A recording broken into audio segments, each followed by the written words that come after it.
ఆయన చర్యలు అర్థం కాక కొంతమంది అలా అనుకోవటం తప్ప ఆయనలో ఎంత మాత్రం వెరితనం లేదు. మీ అందరికీ ఇది అర్థమైందని నన్ను నమ్ముతున్నాను నేను. కాబట్టి ఎక్కడైనా ధైర్యం చెడినా, కృంగిపోయినా, బలహీనపడినా తిరిగి సరిదిద్దుకోండి, దేవునితో కలుసుకోండి, ఇలా మాట్లాడండి. దేవా, కొన్నిసార్లు నాకు అర్థం కాక ఇలా అనుకున్నాను పరిస్థితులను బట్టి, కానీ నువ్వు ఇవ్వవంటాయా? రూపాయి పోతే 10 రూపాయలు ఇవ్వగలవు, 10 రూపాయలు పోతే 100 ఇవ్వగలవు, 100 పోతే 1,00,000 ఇవ్వగలవు. అయ్యా, నువ్వు తీసిన నువ్వే, ఇచ్చిన నువ్వే. ఓ భక్తుడు ఇలా అన్నాడు భార్యతో, ఈ భక్తుడే, దేవుని యొద్ద నుండి ఎన్నో మేళ్ళు అనుభవించాం కదా భార్య, దేవుడి దగ్గర ఎన్నో మేళ్ళు అనుభవించాము, కొద్ది కీడు అనుమతించాడు, సహించతగమా? అనుమతించిన వాడే తిరిగి. చూడండి, భార్య దగ్గర సంధిలా టెస్టింగ్ పీరియడ్ అంతట్లో కూడా పాస్ అయ్యాడు ఏబు. మీరు గమనించారో లేదో? టెస్టింగ్ పీరియడ్ అంతా కూడా 2 అధ్యాయాల్లోనే జరిగిపోయింది. ఏబు గ్రంథం 1వ అధ్యాయం, 2వ అధ్యాయం. ఇక 3వ అధ్యాయం నుంచి దాని గురించిన విశ్లేషణ ఫ్రెండ్స్తో డిస్కషన్ జరిగింది. అది 40 అధ్యాయాలకు సాగింది. 40 అధ్యాయాల కంటే 47 వరకు సాగింది. 36 నుంచి 37 వరకు సాగింది. అక్కడ నుంచి దేవుడు ఎంటర్ అవుతాడు. దేవుడు ఎంటర్ అయ్యి ఇక 38, 39, 40, 41, 42 ఈ 5 అధ్యాయాలు ఇక దేవుడు తీసుకుంటాడు. వీళ్ళిద్దరు చూడు, ఆ దేవుడు, ఈ భక్తుడు. ఆయనేమో సైతాన్ దగ్గర చోటీలా. ఎవరికి? సైతాను చోటీలా ఏబు గురించి. ఏబు దగ్గర ఉన్న వంకర్లేదో దేవుడికి తెలుసు, కానీ ఏబు వంకర్లను గురించి సాతాను ముందు మాట్లాడలా. నా సేవకుడైన ఏబు సంగతి ఆలోచించితివా? అతడు న్యాయవంతుడు, యథార్థవంతుడు, యెహోవా యందు భయభక్తులు కలిగి చెడుతనం విసర్జించినాడు, చాలా మంచోడు మావోడు అన్నాడు సైతాను ముందు. మాట బండిలా ఏబు చూడు, అదే సైతాను గాడు ఏబు భార్యను ఇప్పుడు దేవునితో వాడి శపథం ఏంది? నీ ముఖం ఎదుట దూషించి నిన్ను విడిచిపోవాలి. స్తోత్రం. దేవునితో ఏమన్నాడు వాడు? ఏబు ఊరకనే నీతిమంతుడు ఆయన, అతన్ని కలిగిన సమస్తం నువ్వు ఆశీర్వదించడం చేతనే అతను నీకు భజన చేస్తున్నాడు. అతను కలిగినంత ఒక దెబ్బలో నువ్వు తీసివేయగలిగితే నీ ముఖం ఎదుటని నిన్ను దూషించి వెళ్ళిపోతాడు, నిన్ను విసర్జిస్తాడు. నీ వల్ల కాదన్నాడు. నీ దమ్ముంటే పో, చేతనైన చేసుకోపో. ఏబు మాత్రం నన్ను వదలడు.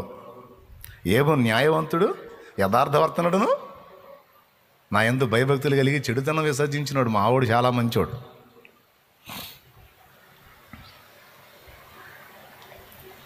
ఏబు భార్య ద్వారా ఏబు దగ్గరకు వచ్చాడు సైతాను. వచ్చి దేవునికి వ్యతిరేకంగా మాట్లాడుతున్నాడు.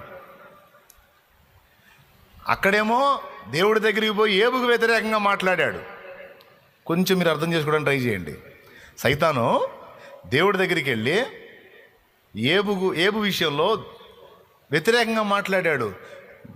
అన్ని దీవిస్తే ఎవడైనా భజన చేస్తాడులేవా, ఆయనే పెద్ద మనిషి కాదు, కానీ ఒక్క వెయిట్ వేసి చూడు, భజనలు కాస్త బాధలుగా మారిపోతాయి, శోధనలుగా మారిపోతాయి, రివర్స్ అయిపోతాడు అని. ఏబు బుద్ధి అంత స్థిరమైంది కాదు, ఏబు అంత నమ్మకస్తుడేం కాదన్నట్టు ఏబుకు వ్యతిరేకంగా దేవుని ముందు మాట్లాడాడు. ఏబు దగ్గరకు వచ్చి దేవునికి వ్యతిరేకంగా మాట్లాడిపిస్తున్నాడు ఏ భార్య చేత. అన్నీ ఇచ్చినట్టే ఇచ్చి మొత్తం తీసేసుకున్నాడు. ఏం ఒరిగింది, ఏం మిగిలింది? చివరికి ఎందుకు పనికి రాకుండా రోగిష్టోడిపై ఒళ్ళంతా కుళ్ళబెట్టుకొని మళ్ళీ భజన చేస్తున్న బుద్ధి లేకుండా దేవుణ్ణి దూషించి చావు. అప్పుడు ఏమేమన్నాడు తెలుసా? నిజమేనమ్మాయి, అన్యాయమే చేశాడు, నాకు దుర్మార్గం చేశాడు అనలా. ఓయ్, మూర్ఖాలు మాట్లాడినట్టు మాట్లాడు వాకు, ఆయన మంచోడు. దేవుడు భక్తుడు వాళ్ళ మనసులు చూడండి. స్తోత్రం. దేవుడు తన దాసుడు వారి హృదయాలు చూడండి, వారి మనసులు చూడండి. ఆయనేమో భక్తుడి మీద మాట పడినాడు, భక్తుడేమో ఆయన మీద మాట పడ్డాడు. అర్థం కాలేదా? ఇంక నేను చేయగలిగింది ఏమి లేదు. స్తోత్రం. అదొక ప్రత్యేకమైన ప్రేమానుబంధం. హల్లెలూయా. ఏదో తెలియని ఒక లవ్, ఏదో తెలియని ప్రేమ, ఏదో తెలియని ప్రేమ. ఎవరితో? ఎప్పుడన్నా గయాళి భార్యలాగా గోల వేసుకుంటాం కానీ, గొడవ వేసుకుంటాం కానీ వదిలి బతుకుతామా? చచ్చిపోం. ఏందో అంత అనుబంధం ఏర్పడింది యేసయ్యతో. మా కష్టం సార్ ఆయన్ని వదిలేయాలంటే. కలనైనా మర్చిపోజాలం కదా. ఏ స్థితిలో ఉన్నా సరే జ్ఞాపకాలలో, ఆలోచనల్లో ఆయనేగా. వాడు చూడు ఏం శపథం చేశాడు దేవుని ముందు, నీ ముఖం ఎదుట దూషించి నిన్ను విడిచి పోతాడు అన్నాడు. అదే పని చేస్తున్నాడు. ఇక్కడికి వచ్చి ఏబు పారి చూడు, వేరే మాటలు ఏం మాట్లాడలా, ఆ 2 ముక్కలే మాట్లాడింది చూడు. ఇప్పుడు చెప్పండి, ఇప్పుడు ఏబు భార్య మాట్లాడిందా, ఆమెను శోధించి సైతాను గాడు మాట్లాడుతున్నాడా? కొన్నిసార్లు మనతో కూడా అంతే మాట్లాడతారు. మన పక్కనే ఉంటారు, మనతోనే ఉంటారు, కానీ వాళ్ళు మన ఆధీనంలో ఉండరు, దేవుడు ఆధీనంలో ఉండరు, వాళ్ళ ఆధీనంలో కూడా వాళ్ళు ఉండరు. వాడు ఆకర్షణ లాగేస్తాడు, వాడు ఆధీనంలో పోయి మనల్ని శోధిస్తూ ఉంటారు. అప్పుడు మనం కూడా ఇదే మాట మాట్లాడాల. మూర్ఖులు మాట్లాడినట్టు, మూర్ఖురాలు మాట్లాడినట్టు మాట్లాడద్దు. దేవుడు అనుగ్రహించే సకలమైన ఆనందాల అనుభవాలు మనం పొందదగుదుమా? దేవుడు అనుభవించే నిత్య రక్షణ, నిత్య జీవం మనం పొందదగుదుమా? కొద్దిపాటి శ్రమలను మనకు పరీక్ష కోసమో, లేకపోతే ప్రమోషన్ కోసమో, లేకపోతే మనలో వ్యక్తిత్వ నిర్మాణం కోసమో అనుమతించాడు అనుకో, ఆ మాత్రం భరించలేము. అబ్బా అయిపోయి. స్తోత్రం. పెద్ద ఆయన సంతోషపడతాడు. ఫ్రెండ్స్ వచ్చి మాట్లాడినప్పుడు మాత్రం ఫ్రెండ్స్తో వాదన పెట్టుకున్నాడు. ఫ్రెండ్స్ వచ్చి దేవుని పక్షంగా మాట్లాడుతున్నట్టుగా దేవుని పక్షాన వకాల్తా తీసుకుంటే అప్పుడు వాళ్ళతో మీరు దేవునికి ప్రతిగా ఉన్నారా, దేవుని ప్రతినిధులుగా ఉన్నారా? అట్లయితే నేను మీతో మాట్లాడితే ఆయనతో మాట్లాడుతున్నా. ఎందుకు చేశాడు ఇట్లా? రెచ్చగొట్టారు వీళ్ళు వచ్చి రెచ్చగొట్టారు, అందుకు మాట్లాడాడు. అవి కూడా హృదయపూర్వకంగా మాట్లాడలా. అది కూడా కాసేపు అంటాడు, నేను వెళ్తున్నా, నేను వెళ్ళే మార్గం నాకు కాదు ఆయనకి తెలుసు. అంటే నా నావని నడిపే నాయకుడి స్థానంలో దేవుడు ఉన్నాడు.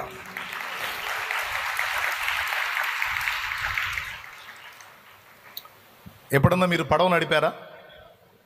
సముద్రంలో పడవ నడిపిన వాళ్ళు ఎవరి నుండి చేయొద్దండి. ఇక్కడ సముద్రంలో పడవ నడిపిన వాళ్ళు ఎవరి నుండి చేయొద్దండి. దేవుడి దేవుళ్ళు ఒక్కళ్ళు కూడా లేరు. ఓకే, లేరు. ఒక మాట, నేను వెళ్ళే మార్గం నా యేసుకే తెలియదని ఆయన పాట పాడాడు. అందులో బైబిల్లో నేను వెళ్ళే మార్గము దేవుడికి తెలుసు అంటాడు. అదేంది, నువ్వు కదా వెళ్తుంది, నీ మార్గం నీకు కదా తెలియాలి. ఆయనకి తెలియటం ఏంటంటే బస్సులో నేను కూర్చున్నా, కానీ నావికుడు నడిపే నాయకుడి ప్లేస్లో ఆయన కూర్చున్నాడు. కాబట్టి ఎటు తీసుకెళ్ళినా నేను పోదగిన గమ్యానికి ఆయన తప్పకుండా చేరుస్తాడు. కాబట్టి నాకేం భయం లేదు. వాదన వేసుకున్నారు ఫ్రెండ్స్, రెచ్చగొట్టారు. అందుకే కాసేపు వాళ్ళు రెచ్చగొట్టినప్పుడేమో రివర్స్గా మాట్లాడుతున్నాడు దేవుడికి. మళ్ళా నేను కాసేపు ఏమో శోధింపబడిన మీదట నేను శుద్ధ సువర్ణం అవుతాను, నేను మళ్ళా నా విమోచకుడిని కలుసుకుంటాను, నా విమోచకుడు సజీవుడు అని మళ్ళీ ఆయన కనపరిచి మాట్లాడతాడు. వీళ్ళు రెచ్చగొట్టినప్పుడేమో వీళ్ళు అంటారు నువ్వు తేడా అంటారు, వీళ్ళు గోల ఇది ఒక దరిద్రపు శోధన. నువ్వు తేడా అంటారు, తేడా అంటే నేను తేడా అంటే ఊరుకోను. మీరు నన్ను తేడా అన్నారంటే నేను ఆయన తేడా అనాల్సి వచ్చింది. జ్ఞానం లేని మాటలు చెప్పి ఆలోచన నిరర్థకం చేయుచున్న వీడెవడో అంటూ ప్రత్యక్షమయ్యాడు సుడిగాళ్ళు ఆయన. మాటలు అయిపోయిన తర్వాత చివరికి ఏబు సెటరైట్ అయ్యాడు. కాబట్టి ప్రియులారా, ఆ భార్య దగ్గర స్పందించిన తీరు ఏమని, ఇన్ని మేలులు అనుభవించుదుమా? ఒక భక్తుడు మరో భక్తుడితో అన్నాడట, వాళ్ళ బంధువురాలు చనిపోతే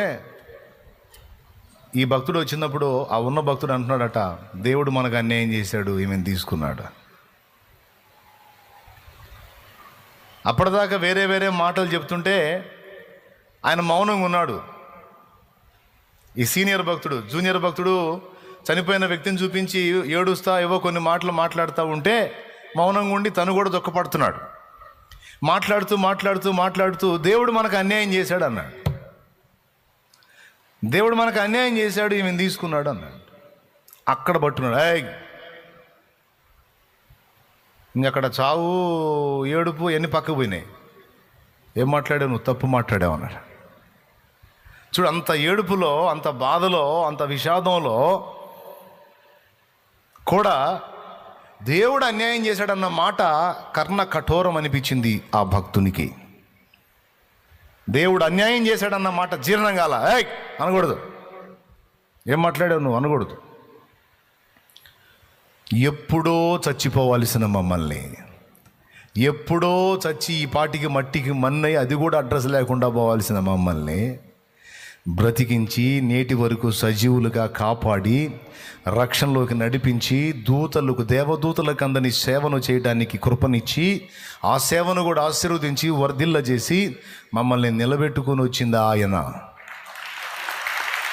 హల్లెలూయా, హల్లెలూయా. ఆయన ఆయన ఆయన దాన్ని పక్కన పెట్టి అన్యాయం చేశాడంటే ఏంది? కొంతమంది ఊరికినే నేస్తారు ఈ మాటలు. చిన్న చిన్న వాటికే కదిలిపోయి ఊరికినే జారుతారు నోరు. దేవుడు అట్ట చేశాడు, దేవుడు అట్ట చేశాడు. ఏం చేశాడు? అది భక్తుడి యొక్క నీతి. అంత వేదంలో కూడా దేవుడు మనకు అన్యాయం చేశాడంటే దేవుడు అన్యాయస్తుడు అన్న మాట తట్టుకోలేకపోయాడు. దేవుడు అన్యాయస్తుడు ఏందిరా పిచ్చోడా? ఆయన అన్యాయస్తుడు ఎందుకు వస్తాడు?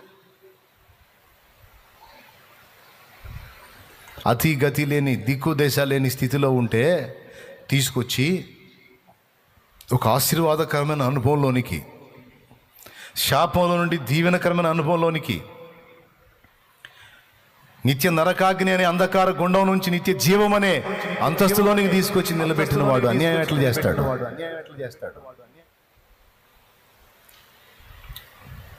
నీ గుండెలో ఇలాంటి ముద్ర ఉండాలి. ఆ మాట నీకు నీ సొంతోడన్నా బయటోడన్నా నీకు జీర్ణం కాకూడదు. అన్యాయం చేశాడు, అట్లా చేశాడు, ఎట్లా అయిపోయింది. ఏ స్థితిలో, ఏ పరిస్థితిని బట్టి ఆ మాట వచ్చినా సరే దాన్ని మనం తట్టుకోవటానికి లేదు, వెంటనే రివర్స్ అవ్వాలి. స్తోత్రం. ముగింపులో నేను ముగిస్తున్నా, ప్రార్థన చేయబోతున్నాను. ఇంత ఓపిక ఉండదు అనుకున్నా కానీ దేవుడు ఆ శక్తిని ఇచ్చాడు. మాట్లాడాను, ప్రశాంతంగానే మాట్లాడాను, క్లియర్గా మాట్లాడాను. మీ అంతరంగంలో ఎప్పటికీ మర్చిపోకుండా ముద్రించుకోవాల్సినటువంటి విషయం ఇది. ఆయన సత్యవంతుడు, న్యాయవంతుడు, నమ్మదగినవాడు. పిచ్చి పనులు కాదు, పిచ్చి పనుల్లో అనిపించే ఆయన కార్యాల్లో మనకందని అనంత జ్ఞానం. మనకు దేవుడు చేసే కార్యాలు కొన్ని వెర్రి కార్యాల్లాగా, వెర్రిమొర్రి చేష్టల్లాగా అనిపిస్తాయి, కానీ అందులో నీకు అర్థం కాని జ్ఞానం ఉంటుంది, నీకు అర్థం కాని మర్మం ఉంటుంది. సడన్గా ఒక శాల్తీ లేచిందనుకో, అయ్యో ఎందుకు పోయాడో అంటావు, నువ్వు ఏడుస్తావు. ఎందుకు పోయిందో, ఎందుకు పోయాడో నీకు తెలియదు. సడన్గా ఒక నష్టం కలిగిందో, ఎందుకు కలిగిందని ఏడుస్తావు నువ్వు. దాని వెనుకున్న ఆంతర్యం ఏంటో నీకు తెలియదు. ప్రతి విషయంలో అంతే. ఇది ఇలా ఎందుకు జరిగింది, అలా ఎందుకు జరిగిందని ఏడ్చి మొత్తుకొని గగ్గోలు పెడతావు, కానీ భూత భవిష్యత్ వర్తమాన కాలములన్నీ ఎరిగిన వాడు నీకు తోడై ఉన్నాడని, ఆయనకు తెలియకుండా ఏది జరగదని, నీకేది అనుమతించినా, నాకేది అనుమతించినా అన్నిటి వెనక సమస్తము సమకూర్చి మన మేలుకి, మన మంచికి, మన క్షేమానికి, మన ఆశీర్వాదానికి, మన అభివృద్ధికే తీసుకొస్తాడన్న సంగతి మనం ఎరుగని కారణము చేత మనం ప్రస్తుతాన్నే తెలుసుకోలేము. ఇప్పుడు ఇంకో నెక్స్ట్ నిమిషం ఏంటో తెలియదు మనకి. ఎప్పటికప్పుడు బ్రతుకులు మనయి. గడిచిన నిన్న తెలుసు కానీ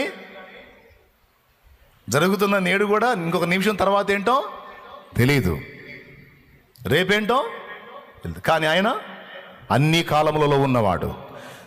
గడిచిన కాలం తెలుసు, జరుగుతున్న కాలం తెలుసు, జరగబోతున్న కాలం కూడా తెలుసు. త్రికాలజ్ఞుడు ఆయన. ఇప్పుడు చెప్పండి, ఎవరి జ్ఞానం గొప్పదే? భూత భవిష్యత్ వర్తమాన కాలాలు ఎరిగిన వాడు ఆలోచన గొప్పదా? ఆయన నడిపింపులు గొప్పయా? లేకపోతే మన మట్టి బుర్ర ఇది గొప్పదా? చెప్పు. నీ జ్ఞానం ప్రకారం నడుస్తాడు. కావాలంటే నీ మనసు తోచినట్టు చేయమంటావా? చెప్పు. అట్లనే ఓకే ఓకే బేటా అంటాడు. ఏమంటావు? నడిపిస్తా నీ నావాని పాట పాడతావా, లేదా నడిపించు నా నావాని పాట పాడతావా? చెప్పు. యేసయ్యా నడిపిస్తా నీ నావా, నువ్వు కూర్చో, నేను నడిపిస్తా, నేను ఎడి తిప్పితే ఎడు తిరుగు అంతే అంటావా? లేకపోతే ఏం పాడతారు మీరు? నడిపిస్తా నీ నావా? వద్దులే, ఆయన కూర్చొని నేను ఈ డ్రైవింగ్ సీట్లో ఆల్రెడీ కూర్చొని ఉన్నాడులే, నడిపిస్తాడు. భూత భవిష్యత్తు వర్తమాన కాలముల త్రికాల జ్ఞానం కలిగిన వాడు ఆయన. ఎవరేంటో, ఎవరెందుకో, ఎవరు ఎలానో, నీ జీవితంలో ఏది ఎప్పుడు ఏంటో అంతా తెలుసు. సమస్తము ఎరిగినటువంటి సృష్టికర్తకు నీ జీవితాన్ని, నీ సమస్త ఆలోచనలను, నీ పరిస్థితుల్ని, సమస్యల్ని అప్పచెప్పి నీ చిత్తమే సిద్ధించుగాకాను, నీ ఆలోచనే నెరవేరునుగాకాను, నీ సంకల్పమే సిద్ధించునుగాకాను. ఎందుకంటే నా యోచన యుక్తం కాదు, నీ యోచన యుక్తమైంది.